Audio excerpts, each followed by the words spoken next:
Today on Judge Faith, former high school BFFs battle over a boyfriend and a bounced rent check. I met this guy. Things started changing with her mood and her attitude towards me. We've been best friends for 25 years. We kind of made a girl pact. You know, it was girl power and we weren't going to have to rely on a man. Through a text message, she threatened if I didn't abide by her request that she would kill me.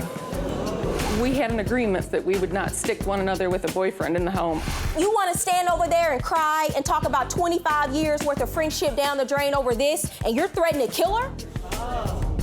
And later, a mother brings her oldest son to court over a car crashed in a snowstorm. I'll let you go take a $5,000 loan out on the Malibu, and exactly a year later, he totaled it. Your Honor, when we borrowed the car in January, there was already known issues that she told us about. He totals that car, and you then give him a second car to use? Plaintiff Natalie Rose says her former best friend and roommate moved out with a new man, sticking her with a bunch of bills. She's suing for rent, a personal loan, car repairs, and pain and suffering. Defendant Cheryl Pittenger says she was forced to move out because Natalie was jealous and sent text messages threatening to kill her. She's countersuing for pain and suffering. All rise. Court is in session. The Honorable Judge Faith Jenkins presiding. Please be seated. Your Honor, the litigants have been sworn in. This is the case of Rose versus Pittenger. Thank you, Juan. Natalie Rose? Yes. You are suing the defendant, Cheryl Pittenger? Yes. For $3,326 for unpaid rent, a personal loan, and pain and suffering? Yes. And you're countersuing, ma'am, for $1,500 for pain and suffering? Yes. Okay, I understand the two of you lived together for a short time. Why don't you tell me what happened, Ms. Rose? Actually, we've been best friends for 25 years since high school. Mm-hmm. And as soon as we moved in together, I guess I did the wrong thing. It was move in with a friend, loan a friend money, and never go into business with somebody. And she reached a point where she had no money, so I started loaning her money. Well, when did the two of you move in together? Tell me the circumstances about that. In 2013, September. Mm-hmm. What happened? I had just come up here from Florida, and we started talking, and I found out she was looking for a place to move to also. And this was back in Michigan? Yes. Mm-hmm. And so the two of you decided to move in together? Right. Okay, and so did you move into a home, an apartment? What was it? Mobile home park. Okay, and did you sign a lease? Yes. Yes. May I have a copy of it? Yes. So the two of you signed a lease to live in a mobile home. How much is the rent? $649. And you're gonna split that 2 ways? Yes. All right. You signed a 1-year or 2-year lease? We signed a 1-year lease, and then we renewed it July of last year for this year's lease. Okay, so July of 2014 you renewed? Yes. Okay, and you say she moved out in January of 2015, although the lease was supposed to be up in July of 2015. The actual lease wouldn't be up until October, actually. Why did you leave early? Because she threatened if I didn't abide by her request that she would kill me. What do you mean? I had started dating a gentleman, and I had gone to his house to meet his mother and spend some time with them. And she got upset with me. Upset with you about what? I met this guy. Things started changing with her mood and her attitude towards me. Okay, is that true? No, it's not. So what was going on? I didn't hear from her for several days, and then she says that she's bringing her boyfriend home with her. And I said, I don't think that's a good idea right now. We have things to discuss. Okay, and why do you have the authority to do that? We had an agreement verbally between the two of us that we would not stick one another with a boyfriend in the home all the time that we shared. Your agreement is you couldn't have company? It just was going to be in small doses if one of us had a boyfriend. Okay, so she's bringing a boyfriend home. Is that what amounts to a large dose to you? At this point, she's saying she's bringing her boyfriend home. Like several days. Was that the agreement that you would have somebody over 1 night a week? 3 times a month, whenever, as long as we asked. I'm just trying to figure this out because you're both the same age, 45 years old. Why would you make an agreement like this, that you could have company once a week She or was 3 times a month? leaving a bad relationship, and I had left a bad marriage, and neither one of us said we were going to have the rug jerked out from underneath our feet again. So we kind of made a girl pact. You know, it was girl power, and we weren't going to have to rely on a man to live there anymore. Did you have a boyfriend? No, I did not. Is that what the problem is? Because she No, it is got not. a boyfriend? That's totally my choice. She was gone visiting, so she can only have company in small dosages, and then when she's gone, no, I don't mean to Come on, get her a tissue. Why are you crying? Because the whole thing is very upsetting to have to go through this with the friend you've had for 25 years. She wrote me a letter, and I have proof of that if you want to see it, that she was dictating to me everything that was going to be done. And at the end it says we will have no further contact. And I told her through a text message when I got the letter, that date, the 31st, was not a good date for me. When did you lock her out? I changed the deadbolts on the doors. When? 2 weeks prior to it, I Okay, guess. and you can't do that. She's paid to live there too. Well, there's also... You don't get to go and change the locks and lock them out of their house. That's what you call self-help. She got in anyway. She brought police You with them. can't change the locks, lock someone out in January, and then sue them for February and March rent. Coming up, the bestie breakup goes from bad to bitter. I had to climb through my bedroom window to get into the home. You threatened to kill her, and that's taken out of context? And later, a favor erupts into a family fight. He needs to own up for what he did. What was your relationship like with your mother prior to moving out? Fighting all the time over the white car. Plaintiff Natalie Rose says Cheryl broke their lease and left her with all the bills. She's suing for rent, a personal loan, car repairs, and pain and suffering. Defendant Cheryl Pittenger says she was forced to move out because it was unbearable living with Natalie. She's countersuing for pain and suffering. I had to climb through my bedroom window to get into the home with police escort the day I moved out. What day was that? January 31st. Oh, so you showed back up and she was there and wouldn't let you in? Yes, I sent Is her that a true? letter saying that I was moving out. Let me see the letter. Let me see the letter. She broke the lease when she wrote that letter to me. It says she will have no further contact and that she's moving out, and that's it. So her coming to get her stuff is contacting you? Yeah, I guess And breaking the lease? Her coming, knocking on the door with the police to get her things? The letter that she wrote me said no further contact. She was moving out on the 31st. So that means you're not going to be there to pay the rest of the rent, right? Okay, so this letter is dated January 20. You wrote her this letter on January 24th. Correct. Did she stop payment on the rent check before or after this letter? Before. Okay. Now, because what you could have done, if she actually came to get her things and she took those things and she left, you could have then gone after her, or the apartment could have then gone after her and hey, you breached the lease. You left, you didn't give us proper notice, right? You breached the lease. But what you decided to do on that day is, well, you know what? You're moving out early. You're going to be with this man. You're throwing 25 years of friendship down the drain. You're going to move in with your boyfriend. I don't like it. So you know what I'm going to do? I'm not going to let you in. Because you performed an unlawful eviction, now you've negated the fact that you can go after her for future rent. Could you please read this text I got from her?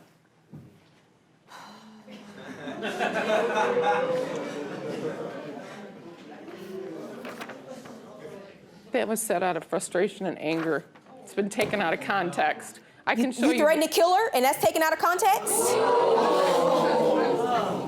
And you want to stand over there and cry and talk about 25 years worth of friendship down the drain over this, and you're threatening to kill her? How much rent did you stop payment for, ma'am? $330. $330 in January. And then they charged me all the fees, and it amounted to $975. You don't know for February, you don't know for anything after she changes the locks, but prior to you moving out in January, you owe her for January rent. Your Honor, I do have duplicate check showing that I paid $215 to the office. In January? It was for January. Because this is what concerns me. You don't give her enough notice, okay? Because this is January 24th, and you're telling her that you're moving out January 31st.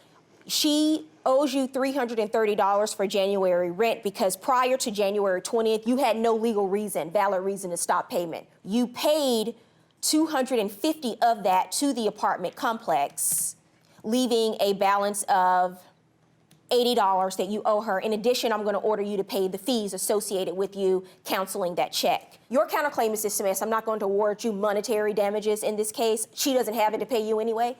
The total judgment in this case is for the plaintiff in the amount of $280.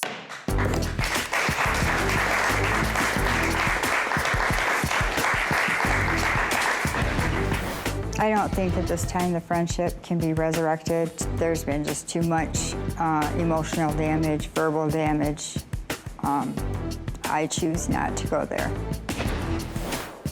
Plaintiff Jolene Livingston says her oldest son destroyed 2 of her vehicles and now is refusing to pay for them. She's suing for replacement of damaged cars. She's accompanied in court today by Dustin Mackey. Defendant Trevor Livingston says he owes nothing because he legally purchased 1 car from his mother and the other he returned in working condition. He's countersuing for a mortgage payment. He's accompanied in court today by Noe De La Rosa. Jolene Livingston? Yes. You were suing the defendant, Trevor Livingston, Yes, for $5,000 for the replacement of 2 damaged cars? Yes. And you are countersuing, sir, for $400 for a mortgage payment, money you say she owes you? correct. Okay, so why don't we start from the beginning? Who's standing next to you, ma'am? I'm the husband. You're her husband? Yes. Okay. And who are you, sir? You don't know who you are? What's your name? Noe De La Rosa? Okay, your relationship to the defendant? Yeah, You're nervous, it's okay, it's all right. we're together. What's your, okay, so this is your partner? Yeah. Okay, so let's talk about the case. How old are you, Trevor? I'm 21 years old. Okay. So he's 21 years old, and when's the last time he lived in your home with you? He moved out August of 2013. And how would you, how would you describe your relationship with him now? Not good, Why is that? because he needs to own up for what he did. And you say destroy 2 cars. And what was your relationship like with your mother? It wasn't too good. Why do you say that? Butting heads all the time over the little things, fighting all the time. Like what? So, could be anything, and it was mostly over the white car. So let's talk about the cars at issue in this case. The first one is a Chevy Malibu. Can we bring up the photo on the flat screen?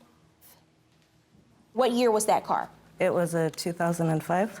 2005 Chevy Malibu? Yes. Okay. Tell me about that car and how Trevor ended up purchasing that car from you. So he came to us and wanted us to co-sign on a about $30,000 car. We didn't want to put that much money on our credit. You didn't want to co-sign for a $30,000 loan at that point, all right? So what did you do? So I said, this is what we can do for you. I'll let you go take a $5,000 loan out on the Malibu. In a year, so that you can build your credit, you have to sell it back to me. Exactly a year later, he totaled it.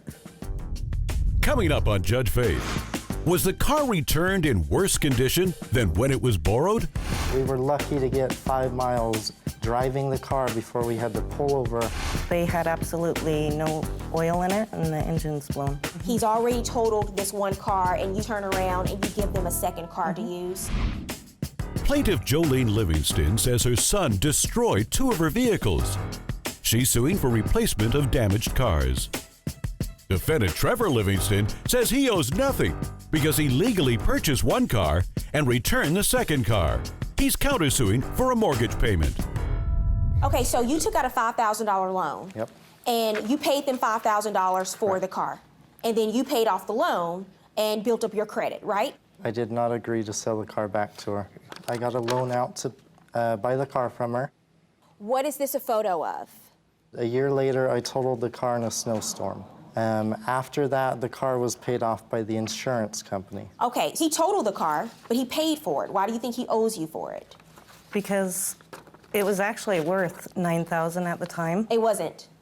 and It wasn't worth $9,000. I'm telling you right now, I'm looking at the Blue Book value of the car. It wasn't worth $9,000. 2005 Chevy Malibu in excellent condition, $3,700. He's already totaled this 1 car, and you say he's breached this agreement with you, and then you turn around and you give them a second car to use. Okay, next photo. Why did she loan you this car to use, and when was that? Well, the reason she let me borrow the vehicle was because my parents took my vehicle away. Why? Because at that time, I was at school, and we decided to move in together and purchase a home together. And so your parents didn't approve? Yeah, they did not approve of that, so they cut me off, took all my belongings and vehicles away, and we kindly asked Ms. Jolene if we could borrow a vehicle so I could get back to work. And How long did they have the car, the Pontiac's on fire? About a month, and then the second time about a month. So you loaned it to them 2 different times. What year is the car? That's 99. So we're talking about a car that's 16 years old. So you loaned them the car for a month, and then you get it back for what reason? It broke down. It broke down, and then you give it back to them again for a month. And you get it back, and now you say they should pay you the value of that car. And why? Because they had absolutely no oil in it, and the engine's blown. You have a mechanic statement? And may I see it, please? Your Honor, when... Did you take care of the car? What was going on? Yes, Your Honor. When we borrowed the car in January, there was already known issues that she told us about. What did she tell you the issues were? The issues, the engine was overheating. We were lucky to get 5 miles driving the car before we had to pull over and turn it off for it to cool down. So we gave the car back because it was overheating. And instead of arguing with them, we paid to have everything fixed. It's a full-service oil change with a note from the mechanic of the damage in the car, that there would be no warranty of the oil change. There was fragments falling into the oil dipstick was broken. Here's the issue. This is a 16-year-old car, and they're borrowing it for the second time for a month. He actually had the oil changed during the month that he had it, and when he had the oil change, the mechanic made notes about some of the issues. This was very early on in the month when he received the car, so I'm not convinced that they're responsible to pay you for the value of the car because of the issues with the car. How do I know that the engine wasn't on its way out when they got the car in the first place? Coming up, Judge Faith rules. And now, Judge Faith rules. What is your counterclaim about? I loaned her $400 in January because they were short on their mortgage payments. We did pay him back $400. It was a loan to help Do you have proof them. that you paid that back? No, it was cash. Okay. And so now you're bringing this to me because your mom sued you? If she's going to sue me, then I'm going to go after her for my money. I loaned her my hardworking money to help her in a need. And she loaned you her car. She actually loaned your partner her car twice to help you in your time of need. So here's my ruling in this case. On the first car, he purchased the car, and I don't find he owes you for that car. The second car, this is one of those cases where there might have very well already been an issue with the engine and the car, and it was just a matter of time before the engine went out. I don't find that you presented to me sufficient proof that they solely are responsible for the engine damage to the car, especially when he's presented proof to me today that right after he received it, the car, he went and had the oil changed, and that the mechanic made notations on their statement that there were issues with the engine. On your counterclaim, sir, I'm going to dismiss that. She said that she paid you the money in cash, although she doesn't have proof. I think that you are just countersuing because she sued you, and clearly she has done things for you, and there's been back and forth here, but you just haven't met your burden of proof today on the 2 cars. Your counterclaim is dismissed. Judgment in this case is for the defendant.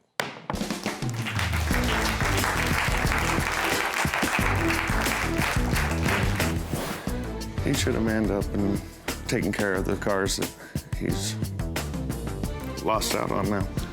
You know, the 17-year-old boy, his brother, is without a car now.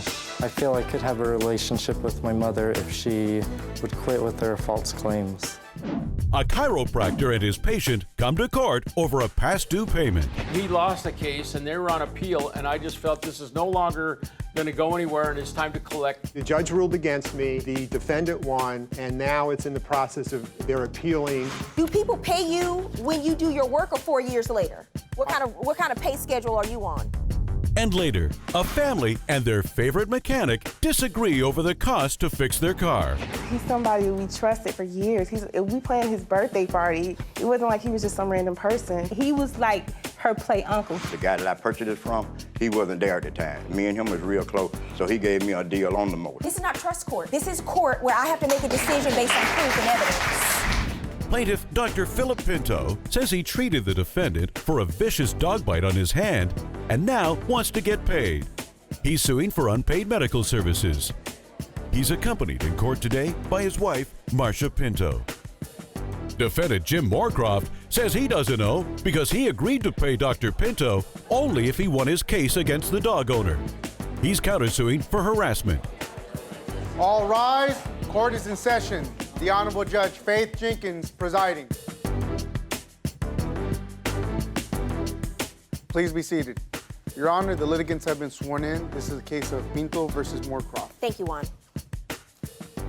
Philip Pinto, Yes. you are suing the defendant, Jim Moorcroft, Yes, Your Honor. for $2,330 for unpaid medical services. Correct. And you are countersuing, sir, for $2,330 for harassment. That's correct, Your Honor, yes. And it's just a coincidence that you're countersuing him for the same amount? To be honest with you, I didn't know what amount, so I figured the amount that he's suing me is valid for the amount that I should be paid. Okay, I understand it. So I understand, Dr. Pinto, that Mr. Moorcroft is a former patient of yours. Correct. You're a chiropractor, right, sir? Correct. And your wife, Ms. Pinto, you work in the office as well? Yes, I do. Okay, so I'll start with you, doctor. Why don't you tell me what happened here? Well, in 2011, he was referred to me for a dog bite. And what had happened was his fingers it was like kind of frozen and it was in a lot of pain and he was having a lot of trouble with it. And so they sent him to me for rehab. So what I do is I did ultrasound on it, I evaluated it, I did all the treatment, and I took the case on a lien, and we were waiting to get paid, and I never heard from him or his attorney except once in a great while. That's not and they true. Didn't know how to, You Mr. heard from me. Moorcroft, They don't cooperate. You'll get your chance. Calm down for a second. I will I'm sorry, give you Your an Honor. opportunity to respond, sir. Okay, Your Honor. Okay? Yes, Your Thank Honor. you. Dr. Pinto, how many times did you see Mr. Moorcroft as a patient? I saw him approximately, I believe it was about 29 times, I think. Okay, and over what period of time? That would be from March to September of March to September. 2011. Okay. Was this a normal procedure for you to treat someone's finger as a result of an injury? Yeah, I do a lot of extremities. I treat a lot of extremity patients. I have an expertise in it, and I'm known for extremities. Okay. You went in to see Dr. Pinto Yeah, well, for treatment. What were your injuries? Let me give you a little history on the situation. I was walking my dog one day, and as I was walking down the dog, a neighbor's dog stuck his head out from underneath the gate and grabbed the back leg of my dog and pulled it into the gate and up. And so my dog was pinned between the gate and the concrete wall. Mm-hmm. And in the process of me trying to free my dog, okay, I got bit on both my hands, particularly my right hand. By the other dog? By the other dog, by the What were neighbor's your dog. injuries? I had 9 stitches in my right hand. It bit me like across the knuckles. Mm-hmm. You know, went to the emergency room, saw an orthopedist, got to the point where the injuries healed, and then I needed rehabilitation to get my function back in my hand. Okay. And that's where Dr. Pinto came in. Okay, and what happened to did you sue the owner of the dog as a result of the dog bite? We're in the process of suing the owner and the dog. What part of the case are you in now? Because this happened in 2011. I went to court. The judge arbitrarily said that there was no strict liability, that it was just negligent In liability. California? Yes, I know. That's what I was odd. told too. But in any case, that's what the judge ruled. So your case, the judge ruled against you? The judge ruled against me, and now it's in the process of, they're appealing the... You're appealing it? Right. You don't dispute the fact that you went to Dr. Pinto and had treatment? No, not at all. Over the course of several months, up to approximately almost 30 times you saw him, right? No, not at all. What I'm disputing is the fact that Dr. Pinto, not only verbally, but written, said that the payment was dependent upon the outcome of the case. Okay, show me a Excuse me, written Your Honor. agreement. Show me a written agreement that says that. I don't have anything that says I agreed to that, and I don't have anything written that says I Well, agreed I'm going to to that. see what he's submitting to the court, and I'll take a look at this. Coming up, does the appeal mean the bill's not due? The lien on the case is just that. It's dependent upon the outcome of the case. Okay, you know that's not what this says. No, I don't know that that's not what it says. And later, was their family friend's favor really just a free ride? Did the two of you get this in writing? Do you have a receipt for how much you paid him? No, we are, okay, he's our family mechanic, so it's Listen, been and like, we're in court. Right. What does that mean? Plaintiff Dr. Philip Pinto says Jim lost his dog bite case, and now it's time to pay. He's suing for unpaid medical services. Defendant Jim Moorcroft says he doesn't owe because his dog bite case is being appealed. He's countersuing for harassment.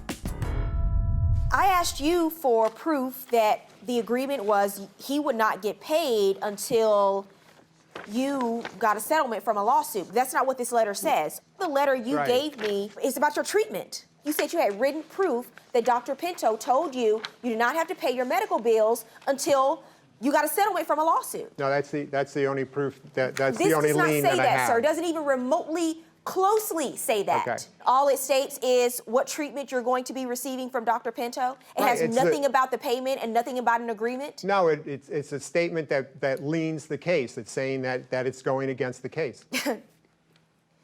No, it doesn't. Can yes. I just say that as the office manager in the office, I do this on a regular basis with our patients. They don't even see me in the office. All I do is go up to my front office staff. They have a packet. When a personal injury case comes in, they know what has to be signed and what has to be done. Did he sign any paperwork? Yes. May I see it, please? Yes. And what is this, doctor? Okay, these are two documents. One is a lien that says that he agrees to pay, and if he loses the case, he pays. The other one is my intake sheet where he actually filled it out, signed it, and at the bottom it states that he is liable for the payment of my services rendered to him should he either fail, quit treatment, whatever. You signed this document in 2011. I don't remember signing any document. I'd like to take see a look that. at it. She could help Also, remember. Your Honor, I've never seen or met You this don't woman need to. before. You She's don't need never to. been at any of the. She just said, sir, she's never met you. Okay. She's coming into court simply to submit paperwork as the office manager. Okay. She runs my office from behind the scenes. People don't need to see her. Her job is to keep my office running. My job is to take care of these people and not worry about the money or the liens. I've never seen her before in the office. As I said, that's a lien on the case, and when you lien, You signed this, sir? That is my signature, and, Perfect. and the lien on Perfect. the lien. That's all I need to know. What'd you say? The lien on the case is just that. It's dependent upon the outcome of the case. Okay, That's you know liens that's not is what this common. says. You know that's not what this says. No, I don't know that that's not what it says. Okay, it doesn't say that. Paragraph 3 states, I further understand that such payment to Dr. Pinto is not contingent on any settlement, judgment, or verdict which I may eventually recover. You understand? Yes. So there's a lien in the case, and all it is the doctor's establishing through your attorney that if you get a settlement in the case, his fees will be paid. But the case. However, it clearly states that his payment is not contingent on a settlement, that he gets paid either way, sir. Even though the case is still ongoing on appeal. Yeah, it's an appeal. It's ongoing. But it's been adjudicated, sir. The fact is, you owe either way. So I am making the determining factor right now that you owe this money and it's time to pay. Judgment in this case for the plaintiff, $2,330. Your counterclaim for harassment is ridiculous, and that's dismissed.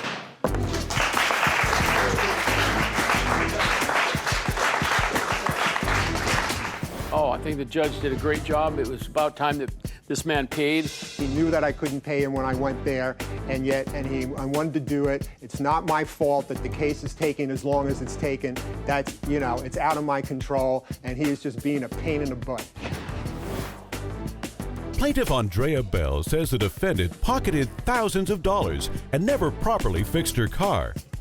She's suing for a refund of car repairs and lost wages. She's accompanied in court today by Dr. Queen Starks-Bannister. Defendant Andre Wilson says he doesn't know because he fixed the car, and his friends are impossible to satisfy. He's countersuing for defamation of character and false allegations. Andrea Bell? Yes. You are suing the defendant, Andre Wilson? Yes. For $5,225 for refund for car repairs and lost wages? Yes. And you're countersuing, sir, for $1,500 for defamation of character and Yes. false allegations? Yes. Okay, we'll start with you, Ms. Bell. Tell me what's going on here. How do you know Mr. Wilson? Well, I know Mr. Andre through my mother. He's a family mechanic. He's been working on her car, so he started working on my car once I got my vehicle. For how long have you known him? About 15 years. Okay. And he's almost like a play uncle to me.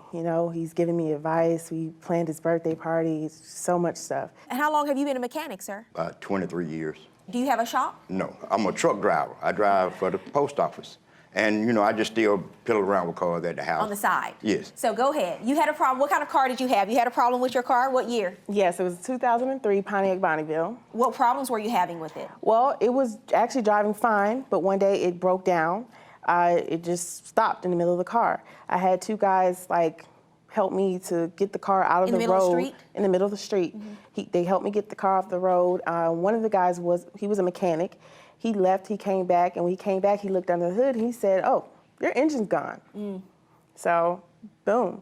I called the tow truck, and I got it towed from my place. Well, I got it towed from where it broke down at to my mechanic shop, Mr. Andre. And it was funny because the mechanic that was on site, he wanted me to take it to his shop. And I was like, no, I got a family mechanic. It's cool. You gotta go to someone you know. Yeah, we know him. He gives us good prices, and he's like family. So the two of you have a conversation. What's that conversation? Well, when it got towed to his house, I called him and he said, I'll let you know what's going on with it. Because even though the mechanic on site said that it was the engine, I still wanted him to kind of go through and check it out. So and did you do that, sir? Yes. What was that assessment that you made? The motor was knocking. She needed an engine. Okay, and so tell me about the conversation you had with her about what repairs needed to be done on her car and how much it would cost. Okay. I told her the engine was gone. Okay, and so how much total was it going to cost her to have the engine fixed, parts and labor? Parts and labor, it was $11.50. $11.50. Okay, Yes. And did she pay you that? She paid me. Did she pay you? Yes. Okay, she paid you $11.50. So what do you say happened? It was supposed to be a remanufactured engine. It was I paid him $1,100, not. That's what he said. He said $1,100, and then I paid him $750 for the labor. No, you did not. So. No, she didn't. Did the two of you get this in writing? Do you have a receipt for how much you paid him? No, we are, okay, he's our family mechanic, so Listen, and we're in court. Right. What does that mean? Did you put in a new engine? Yes, I put in the engine. Where'd you get the engine from? CNL junkyard. No, gray and white. Gray and I'm white. sorry?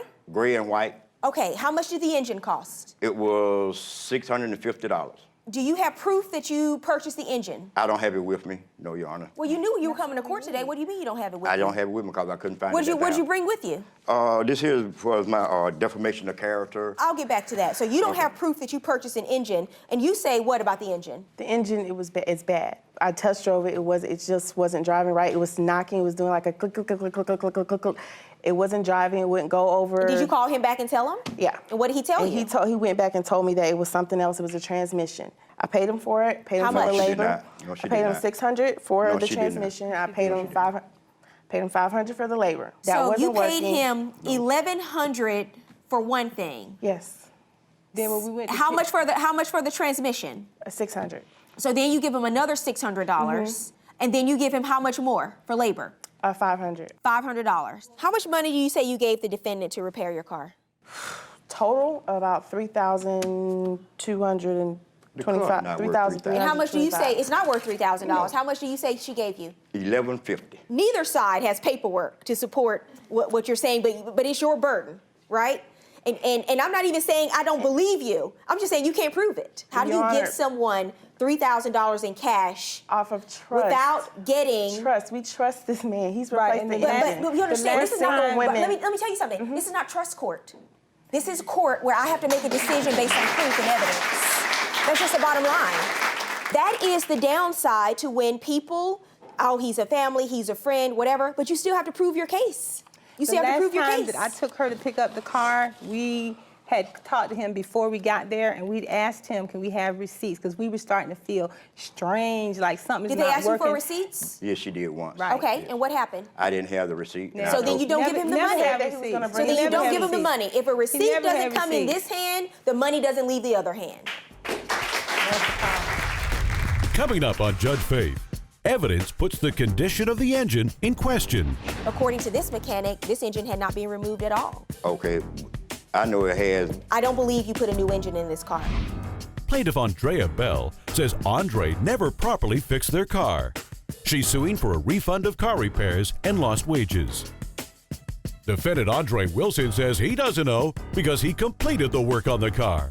He's countersuing for defamation of character and false allegations. So you say you paid over $3,000 in work for the car. What ends up happening? What happens to the car? The car's not running. It's in the driveway, just sitting there. Do you believe you replaced the engine? No, I don't believe you replaced the engine. At the mechanic that came to help me push the car out of the street when it broke down, He actually came back in June, and he assessed the vehicle again under the hood, and he said that was the same engine. What evidence do you have to support that? Do you have an affidavit? I do have something, yes, Your Honor, from the mechanic that helped me the day my vehicle broke down. Well, I'm not concerned about the day your vehicle broke down. After you say he made the repairs, did you have another mechanic look at it? Yes, Your Honor, and okay. That's what that is. Okay, so here I have an affidavit. Here's what the mechanic had to say after he examined the engine. He said it was knocking very loudly, the car was cutting off and undrivable. This is in June. There were no clean areas near the engine to show that it had recently been removed at all or put in. The engine had not been replaced recently. According to this mechanic, this engine had not been removed at all. Okay, I know it has, and the motor was knocking, so the car would even crank when the motor started knocking. It had locked up. I don't believe you put a new engine in this car. Why did you tell them you put a new engine in and you know you didn't? Well, ma'am, I don't have anything right now to prove that I did. Mr. Wilson. Yes, ma'am. You did not put a new engine in this car. Let's just be real with each other, okay? So what's going on? Did you need the money? Did you have another engine laying around? Did you even take the engine out of the car? What happened? Let's just be honest. I'm being honest, y'all. No, you're not. You did not put a new motor in this car. What happened? Why did you tell them you did when you didn't? I did, Your Honor. So you're gonna stick to that story? Yes, ma'am. Coming up, Judge Faith rules. And now, Judge Faith rules. What's your counterclaim about? Defamation of character and false How do they accusation. defame your character, sir? Because, okay, like she sends me a lot of work, and now I won't get that because she done did all this. She's not making referrals anymore? No. You're upset about that? No. Okay, that's her choice though, right? Yes. This And then is she's spreading America. the word out on Last me, time so I checked, she does not have to send you referrals for business, sir. No. You did not fix her car. You told her you put in a new motor and you didn't. Why would she ever want to refer anyone back to you ever again? Yes, ma'am. All right. Your counterclaim is dismissed. Here's what you have proof of, because you just don't have the proper documentation. You say you gave him over $3,000. He said you gave him far less than that, and you don't have sufficient proof that you gave him $3,000 in cash, over $3,000 in cash. While you don't have proof that you paid him $3,000, here's what you do have proof of, and that is, because he admits it, you paid him to put a new engine in the car. And based on the evidence, he did not put a new engine in the car. You paid him for labor to put that new engine in, and you didn't put a new engine in the car. So my judgment in this case is for the plaintiffs, for that labor and for the new engine that he allegedly purchased, but he didn't. $1,850, judgment for the plaintiff. Your counterclaim is dismissed.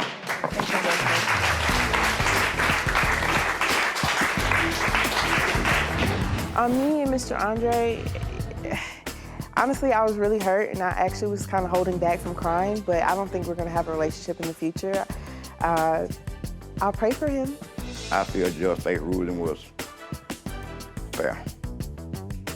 And by me not having the right evidence, so I just have to do what I have to do now. The cost of a neighborhood fender bender is contested in court. After me telling them that the damage is about $1,500, she was like, you just trying to come up. And he put them extra bandangles on there. After I told her that was the police, she started holding her chest like she had a heart attack, like this. I did not clutch my chest and act like Fred Simple. Well, I haven't drove in 30 years. Unfortunately for you, the one time you do drive, you have an accident. You hit somebody's trailer. That's the truth. And later, a deal between buddies to fix a busted car goes bad. You want to be paid for your labor. So why didn't you sue for that? Because you're suing for storage. You and I have the same reaction. Shrug. What do you want me to do? Plaintiff Stanley Brown says the defendant backed out of her driveway and crashed into his trailer. He's suing for damages to a utility trailer. Defendant Opal Tyson says she doesn't owe because she paid for the damage she caused, and Stanley's just trying to soak her for extra money. She's countersuing for harassment. She's accompanied in court today by Janella Gossett. All rise. Court is in session. The Honorable Judge Faith Jenkins presiding. Please be seated. Your Honor, the litigants have been sworn in. This is the case of Brown versus Tyson. Thank you, Juan. Stanley Brown, Yes, ma'am.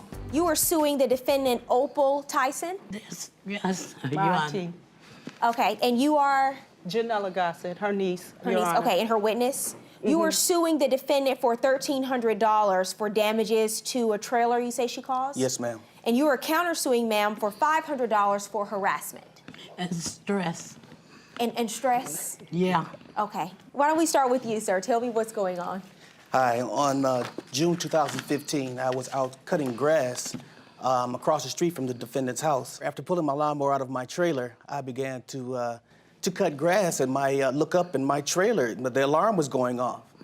So I look and the defendant is pulling her car off of my trailer. She had backed out of her driveway into my trailer.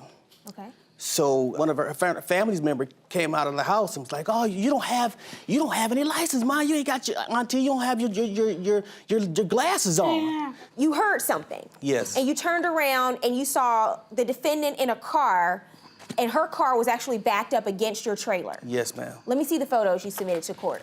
This is a brand new trailer. I've only had it for like maybe 1 month. Okay, so and this is the damage you say she caused? Yes, ma'am. And then you said you saw someone run out to her and tell her you don't have your glasses or your driver's license? Correct.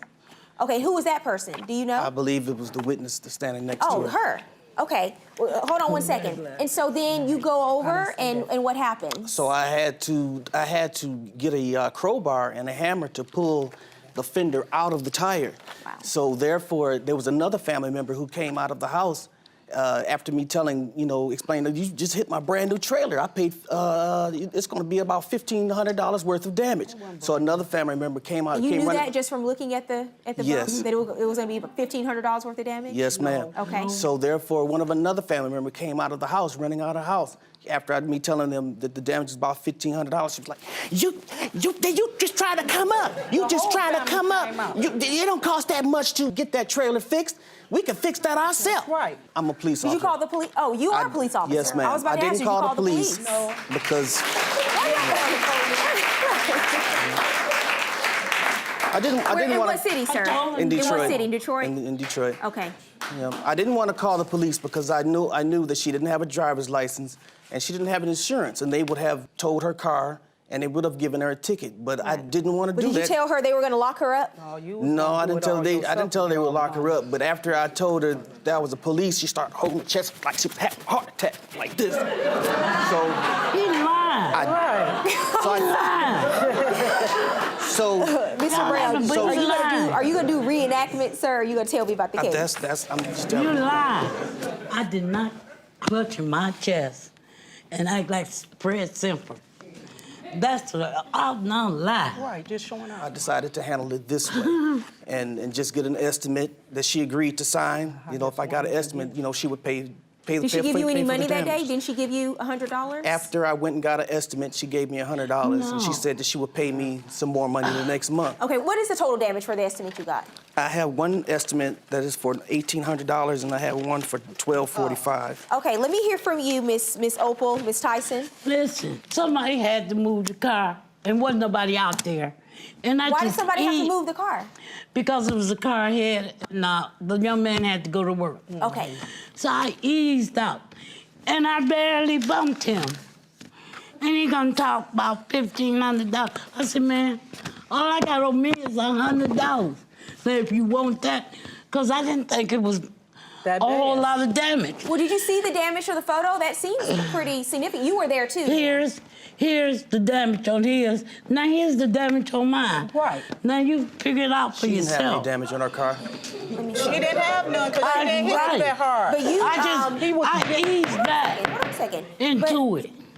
Okay, so this is the same. You took these photos, right, ma'am? Right, and here he is. When did you take these? After he got through banging on it. What do you mean? Twisted. He used the vice grips or something like that and was bending and banging on his car, so I figure he put just more damage than my auntie. The fender of your car was stuck to the trailer. It was not stuck. It was not stuck. He did not bumped it. He did not have to pry it apart. No. You were backing out, moving the car. Yeah. Because someone needed to leave. And you were then just going to... Easing my car out the way. And you hit the trailer. Did you know you hit it? Yeah, a bump. I didn't know, but I didn't think, I just tapped the car. Okay, and these are your photos. Yes. These are your photos. Did you have insurance on your car, ma'am? Yeah, but it had lapsed. So that's no. No, that's me offering $100. Okay. He came and got the $100 and talking about a deposit. Why would I say a deposit? He came on later on that evening and took my $100. And on here he got deposit. He hadn't got no estimate. That was the same day. Ms. Gossett, what did you witness in terms of the defendant trying to fix the trailer at the scene? Oh, he was hitting it with Bending a and plier. banging and, oh. With what, ma'am? It looked like vice grips or a hammer. Trying to do what? I guess he was bending. I think he was putting more dents in it so he could charge it more. Okay, and did you try to fix it get the dent out of it? I had to pull the fender out of the tire because it was stuck in the tire. I thought that the tire was going to go flat.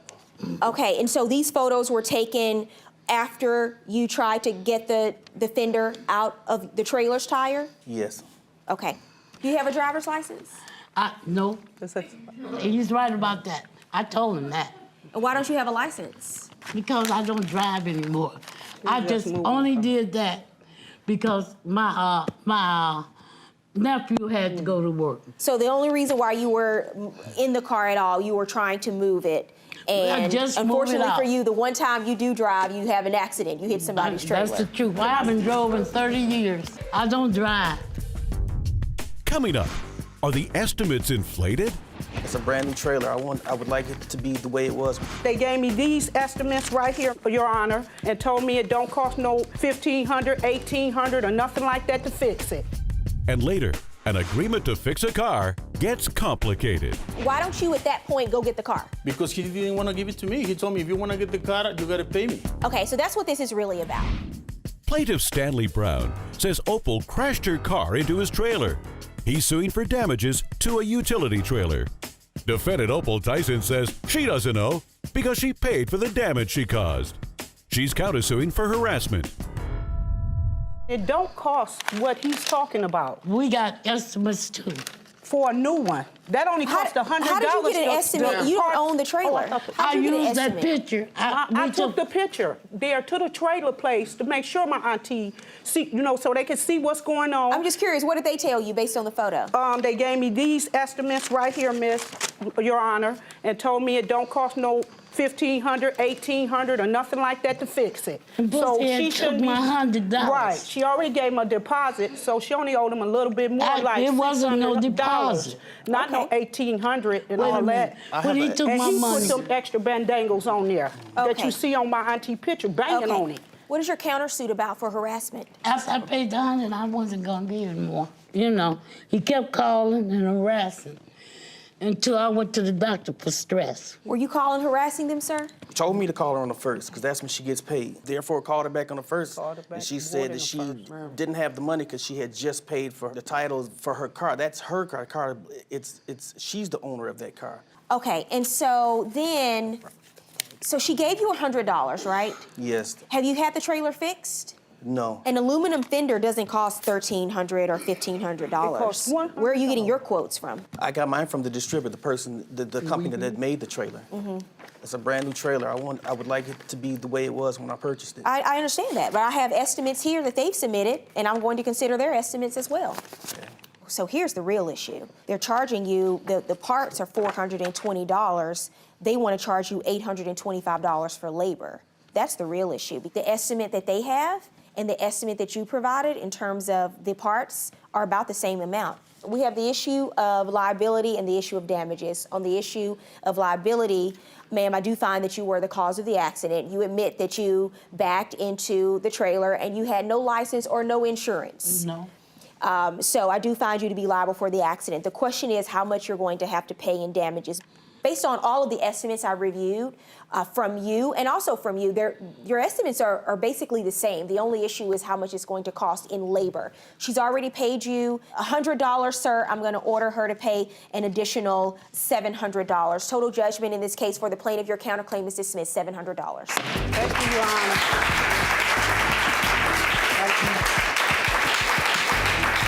Just wish that the relationship between the police department and the citizens of Detroit will come up and be just more friendly toward each other, as though I was to them. He kept on lying. Ain't no way in the world I want to catch my chest and play Prince Alfred. That was ridiculous. And then I don't wear glasses, and he lied about that. And he didn't know if I had a driver's license or not because I didn't tell him. Plaintiff Jose Figueroa says he did extensive repair work on the defendant's Mustang. and now it's been abandoned in his driveway. He's suing for the cost of storage fees. Defendant Marcio Escudero says he doesn't owe any money because Jose is taking advantage by trying to get money for a job he didn't complete. Jose Figueroa, Yes. you were suing the defendant Marcio Escudero Yes. for $2,400 for the cost of storage fees. Yes, I am. Okay, so as I understand it, you and the defendant were in some kind of business relationship where you're a mechanic. Yes. You work on cars. And he would have these cars that needed to be worked on. He would get them, you would work on them, the two of you would sell them and split the profit. Correct? Exactly. Yes. Okay, but now we're here about one specific car that you say he gave you to work on, but then he never came to get it. It's been sitting in your home for over a year, and you want him to pay $2,400 for storage at a rate of $40 a day.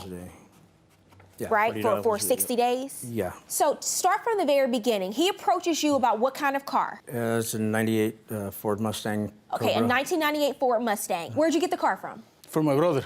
He belonged to my brother. Okay, so he approaches you about the 98 Ford Mustang. He says it needs some work. How much did you get it for? Well, basically, I traded with another car that I had, and it was like a down payment. Okay, Yeah. okay, got it.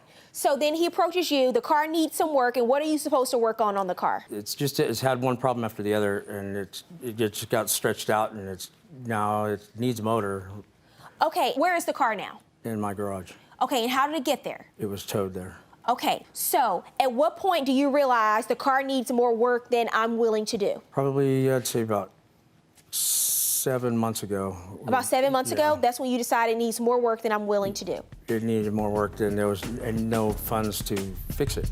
Coming up on Judge Faith, did miscommunication cause the confusion? The deal was you fix it up and you sell it, and that didn't work out. But you want to be paid for your labor. So why didn't you sue for that? Plaintiff Jose Figueroa says Marcio abandoned his Mustang in his driveway. He's suing for the cost of storage fees. Defendant Marcio Escudero says he doesn't owe because Jose is trying to get money for a job he didn't complete. You called him and said what? It had bent valves in it, so it needs another motor. And how much work had you done on it so far? To get it to look at the pictures I have in here, to get it to look like that took a lot of time. Okay, so you fixed it up. It looks like that now? Uh-huh. Okay, it looks pretty good. What did it look like before that? It looked like it had been sitting in a junkyard. I disagree, Your Honor. Okay, and so you fixed it up. How much time do you say you put into it? How much labor? Hours. What about cost of, did you buy parts? And the cat urine smell that was in it because the cats that were living in it. Did you buy parts for it? Or you just No. fix it up? Okay, No, so just no, fix it. it's just your labor that you're out Yeah. of.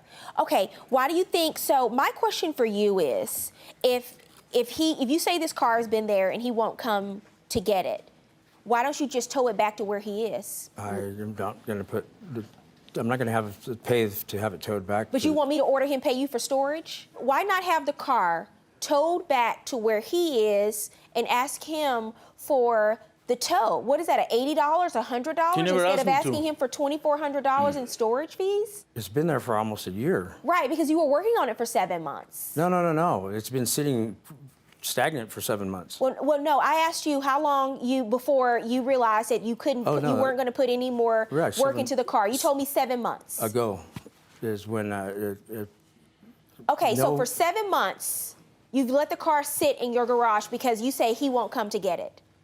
because there was no funds to fix it. Okay, but he won't come to get the car. You asked him to No. come get it, right? Yeah.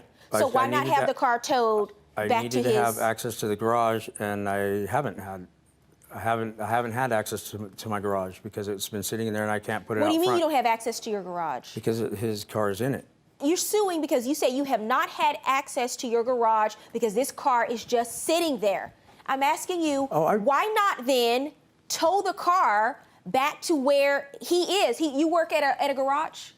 No, basically, I have a shop now. Oh, a shop. Why not have it towed back to his shop and say, hey, pay me for this I asked him tow? to take it to the shop. I asked him if he wanted me to take it to the shop 3 months ago. Is there any particular reason why you didn't go get the car? Okay, anything that he asked me, like he said, he put the oil pump, the chain, all the parts that he asked me, I didn't think that he buy it. He doesn't have a receipt Why didn't for you that. go get the car when you I got realized the he doesn't parts, want it anymore? I got the parts, I give it to him. At the end, I was just waiting for the car, but he never told me anything. You know what, I'm going to pick it up, I can fix it or anything like that. He never called you and said, come and pick up this car? No, the only When did you thing- find out about this lawsuit? Well, when he did the lien. He did the lien that he wanted to keep the car or have the money for... Right, I he don't know, wanted for to having put the car in over his there. name at that point. Yeah. And you contested that. Yeah. And said, no, you can't. But why don't you at that point go get the car? Because he didn't want to give it to me. He told me, if you want to get the car, you got to pay me. Okay, so that's what this is really about. Because you did work on the car, Yeah. and now it's at the point to where you don't want to put any more work into the car, but you haven't gotten anything out of it because the deal was you fix it up and you sell it, and that didn't work out. The car is so it's apart not right about now. storage. It's not about storage, right? No. But that's what you're suing for. Yeah. But what you should be asking him for is, listen, I put this much money into the car. You said you're not out of pocket for parts, but you want to be paid for your labor. So Right. why didn't you sue for that? Because you're suing for storage.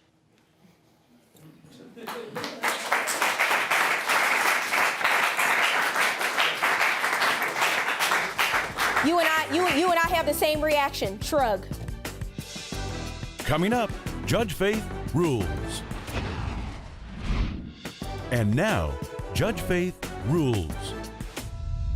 What do you want me to do about this? It's the only thing I could do at this point because I don't have a bar. I don't have a business license. How much would you estimate your labor's worth, sir? I told him I would take $1,200 for what I've got into it. I'm going to order the defendant to pay you half of what you say the labor's worth because you don't have any proof of that. $600 plus another $100 for a tow fee. Judgment in this case for the plaintiff, $700.